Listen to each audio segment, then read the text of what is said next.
आपने बचपन में भेड़िए और बकरी के बच्चों की कहानी तो सुनी ही होगी। बकरी बच्चों को कहती है कि कोई भी आए दरवाज़ा नहीं खोलना। भेड़िया आता है और कहता है मैं तुम्हारी माँ हूँ। बच्चे कहते हैं तुम्हारी आवाज़ तो भारी है, वो शहद खाकर आता है। तुम्हारे पैर तो काले हैं, वो आटा लगाकर आ जाता है। तब बच्चे विश्वास में दरवाज़ा खोल देते हैं और भेड़िया उन्हें खा जाता है। बस ऐसे ही कुछ भेड़िए पर्यावरण कार्यकर्ता बनकर भारत को खाने की कोशिश कर रहे हैं। कल बेंगलौर से गिरफ्तार की गई ग्रेटा थनबर्ग की साथी दिशा रवि भी वही भेड़िया है। हे मनुष्य, बाबा के दरबार में आओ तो घंटी बजा के आना। हेलो एंड नमस्कार मित्रों। किसान आंदोलन के बहाने देश को तोड़ने की साजिश रचने वाली विदेशी लड़की ग्रेटा थनबर्ग की टूलकिट भारत तोड़ो आंदोलन का कच्चा चिट्ठा बयान करती है और यही चिट्ठा गृह मंत्री अमित शाह और दिल्ली पुलिस पढ़ रहे हैं ताकि भारत तोड़ो आंदोलन के क्रांतिकारियों को पकड़ा जा सके। देश के बाहर देश के विरुद्ध बहुत से षड्यंत्र होते हैं, लेकिन जब तक देश के अंदर इन खिलाड़ियों के मोहरे ना हो तो विदेशी ताकतें कुछ नहीं कर सकती। भारत का दुर्भाग्य यह है कि यहाँ गद्दारों की कोई कमी नहीं है। एक ढूंढो हजार मिलते हैं। अपना हित साधने के लिए देश को तोड़ने के लिए भी तैयार हो जाते हैं और विदेशियों से हाथ मिलाने के लिए भी। ये हमारी ऐतिहासिक समस्या है। जब से ग्रेटा का ये डॉक्यूमेंट पकड़ा गया है तब से यही अनुमान लगाया जा रहा था कि मुट्ठी भर विदेशी भारत के खिलाफ षड्यंत्र नहीं कर सकते जब तक भारत में छुपे हुए कुछ गद्दार उनका साथ ना दे रहे हों। और इसी की जांच करते हुए राष्ट्रीय सुरक्षा एजेंसी और दिल्ली पुलिस की साइबर सेल को पहली विकेट हासिल हुई है और ये विकेट है बेंगलुरु की दिशा रवि। दिशा कुछ कहना चाहेंगी? दिशा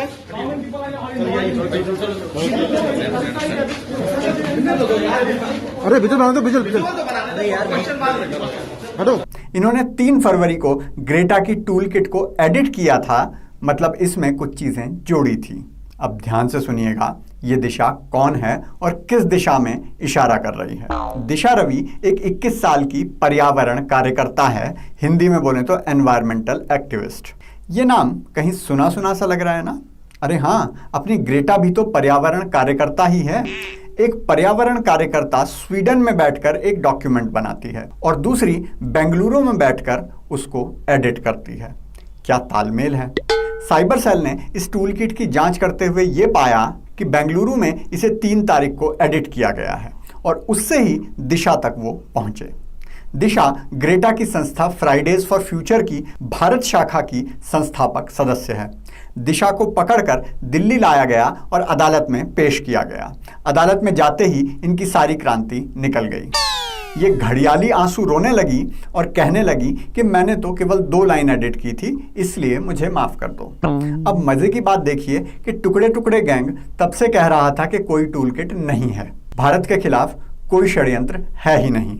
रिहाना, ग्रेटा और मियां खलीफा तो किसान हैं, मेरा मतलब किसानों के हमदर्द हैं, इसलिए समर्थन कर रहे हैं और अब कह रहे हैं कि 2 लाइन ही तो एडिट करी थी। जब टूलकिट है ही नहीं, टूलकिट मोदी जी की चाल है, तो आपको एडिट करने का अधिकार भी क्या मोदी जी ने दिया था? मैनेजमेंट में एक सिद्धांत होता है स्वॉट एनालिसिस। इस टूलकिट में स्वॉट के तहत 2 बातें ध्यान देने योग्य हैं। पहला लिखा है नो प्लान बियॉन्ड रिपील, यानी अगर सरकार कृषि कानून वापस ले लेती है तब हमारे पास देश में अशांति फैलाने का कोई प्लान नहीं है। दूसरा है बीइंग ओवरटली खालिस्तानी। इसका मतलब है कि आंदोलन ज्यादा खालिस्तानी नहीं दिखना चाहिए, क्योंकि ऐसा हुआ तो आम जनता और किसानों की सहानुभूति नहीं मिलेगी। ध्यान रहे कि दिशा खालिस्तानी आतंकवादी पन्नू से प्रभावित है और ये टूलकिट बनाई है पोएटिक जस्टिस फाउंडेशन नाम की एक खालिस्तानी संस्था ने, जिसके अध्यक्ष एमओ धालीवाल ने भारत द्रोही भाषण इंग्लैंड में दिया था।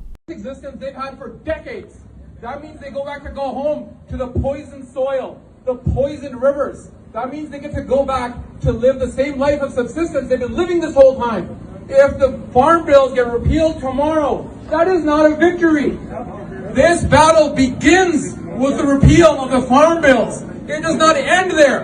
If anybody tells you that this battle is going to end with the repeal of the farm bills, that is because they're trying to drain energy from this movement. They're trying to tell you that you are separate from Punjab and that you are separate from the Khalistan movement. You are not. अब ध्यान दीजिए, इस भाषण में भी वो नदियों और जमीन के प्रदूषण की बात कर रहा है, साथ ही खालिस्तान की भी। दिल्ली पुलिस का मानना यह है कि खालिस्तान को भारत में पुनर्जीवित करने की साजिश का ये एक हिस्सा है, इसीलिए उसे दिशा की 7 दिन की रिमांड दी जाए। ये कहानी अधूरी रहेगी एक और किरदार के बिना। वो है निकिता जेकब। मुंबई में रहती हैं, वकील हैं, आम आदमी पार्टी की कार्यकर्ता हैं और हाँ, पर्यावरण कार्यकर्ता हैं। अब आप बिंदुओं को जोड़ना शुरू कीजिए। मुंबई में आर्य कॉलोनी के क्षेत्र में मेट्रो पार्किंग बनाने का विरोध होता है ठीक महाराष्ट्र चुनाव से पहले। उसमें ईसाई मिशनरी का बड़ा रोल दिखाई देता है। आर्य कॉलोनी में ईसाइयों के कब्रिस्तान के लिए जगह गैरकानूनी तरीके से दी गई होती है और अचानक से पूरा कराची वुड जंगल बचाने उतर जाता है। जब ये डॉक्यूमेंट वायरल हुआ था, उससे पहले निकिता जेकब इस डॉक्यूमेंट को एडिट कर रही थी। आम आदमी पार्टी की कार्यकर्ता हैं और आम आदमी पार्टी पंजाब में सक्रिय है, जहां ये खालिस्तान मूवमेंट है।